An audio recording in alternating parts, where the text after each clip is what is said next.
Okey, muslimin muslimat, bila kita berkawan dengan kaki majlis ilmu, perasan tak? Asyik update tentang majlis ilmu je. Sebab itu sangat penting siapa yang kita bersahabat, sebab agama kita akan mengikuti akhlak kita, peribadi kita. Kuantiti dan kualiti ibadah kita akan dipengaruhi. Siapakah sahabat yang Allah takdirkan daripada azali, daripada Lauh Mahfuz? Siapakah sahabat kita, orang perempuan? Tiba-tiba siapa? Suami. Takut-takut nak jawab. Suami. Siapa ada suami angkat tangan? Jangan tak ngaku pula, angkat tangan. Angkat tinggi-tinggi. Oi, macam nak ngaku single. Okey, tak apa, jatuhkan tangan. Muslimat sekalian, sedar diri. Antara sahabat yang kita tak boleh pilih yang Allah takdirkan adalah suami kita. Banyak tak ujian daripada suami? Oh, yang tu memang ijma' ulama' muslimat. Ui, laju jawab kan. Bila tanya sahabat, tak berapa nak ngaku suami tu sahabat. Bila tanya banyak tak ujian? Banyak. Ui, Masya Allah, Allahu Akbar.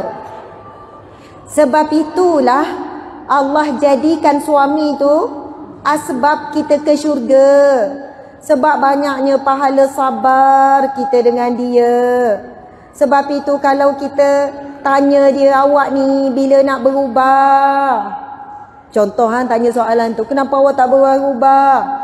Kalau dia terus berubah perfect macam kita nak, esok kita dah tak ada benda nak sabar.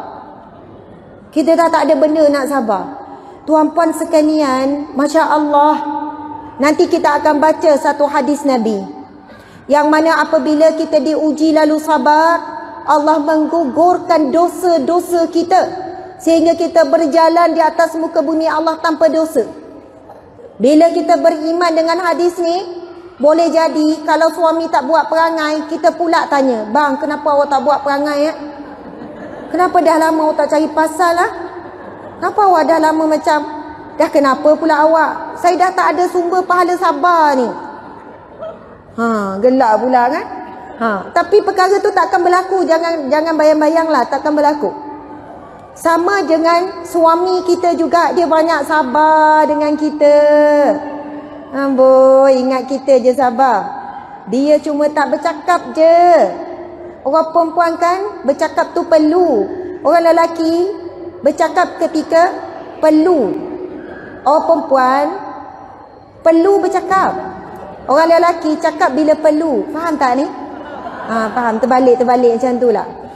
Orang perempuan kadang nak merajuk, kita cakap apa? Dalam hati tak nak cakap satu hari. Agak-agak boleh bertahan berapa minit? Amboi, nekat dalam hati tak nak cakap. Oh, tapi hati tu tak berhenti bercakap. Macam nak pecah, akhirnya terkeluar juga. Mukadimahnya, saya sebenarnya tak nak cakap. Tapi tu panjang, suami kena bersedialah. Muslimat sekalian, Masya Allah, saya bukan cakap pasal orang lain, muhasabah diri sendiri. Sebab itu asbab seorang wanita itu masuk syurga ataupun masuk neraka kerana lidahnya. Bila Nabi ditanya, apakah yang menjadi sebab wanita itu dicampakkan, ramainya wanita dicampakkan ke dalam neraka? Lalu Nabi menjawab, kerana lidahnya menyakiti hati suaminya, mengungkit-ungkit dan juga memadamkan kebaikan suaminya, tidak mensyukuri kebaikan suami dan merendah-rendah dan menghina suaminya. Tapi kalau kita menjawab-jawab tu normal, nak sedapkan hati kan. Baru nak insaf, tiba-tiba okey, rupanya okey, tak baik kan macam tu kan. Muslimat, wahai muslimin sekalian, wahai para suami, tak semestinya kalau isteri menjawab terus derhaka ya. Tengok juga apa yang isteri jawab. Kadang-kadang ada benarnya, kadang-kadang ada betulnya. Yang salah bila sampai peringkat menghina, membanding-banding, mengungkit-ungkit sampai seolahnya tak nampak kebaikan suami. Itu boleh jatuh berdosa dan haram. Subhanallah, Allahu Akbar. Jadi kita kena hati-hati sangat supaya kita tidak melangkaui garis halus yang memisahkan di antara boleh dan tak boleh itu. Allahu Akbar. Okey, kita sambung lagi baca buku kita ni. Kita tengok berkata Sayyidina Ali radhiyallahu anhu, "Inna akhakal haqqa man kana ma'aka wa man yadurru nafsahu liyanfa'aka wa man idza raibu zamani sadda'aka syattata fika syamlahu liyajma'aka." Yang bermaksud, saudaramu yang sebenarnya ialah orang yang selalu menolongmu di waktu senang dan susah, dan dia sanggup berkorban kerana memberi manfaat kepadamu, dan dia sanggup memecahkan dan menyelerakkan segala urusannya kerana menolong engkau dalam menghadapi bala dan ujian. Muslimat sekalian, setakat ni saat kita susah, siapa yang paling banyak bersama dengan kita? Suami. Siapa yang paling banyak sabar dengan kita? Suami. Kuatlah sikit kan? Suami. Siapa yang menerima kita seadanya? Kalaulah ikut perasaan dia, mungkin beberapa hari dia boleh tahan dengan kita. Kalau ikut betul-betul lah, dengan kejap okey, kejap tak okey, kan? Kejap suka, kejap tak suka. Bab pilih kedai makan pun, kan, bukannya pilih makanan, pilih kursi tu. Bang, kursi kedai tu tak selesa lah. Bang, meja makan dia, suasana kedai complicated sangat. Oh, perempuan kan.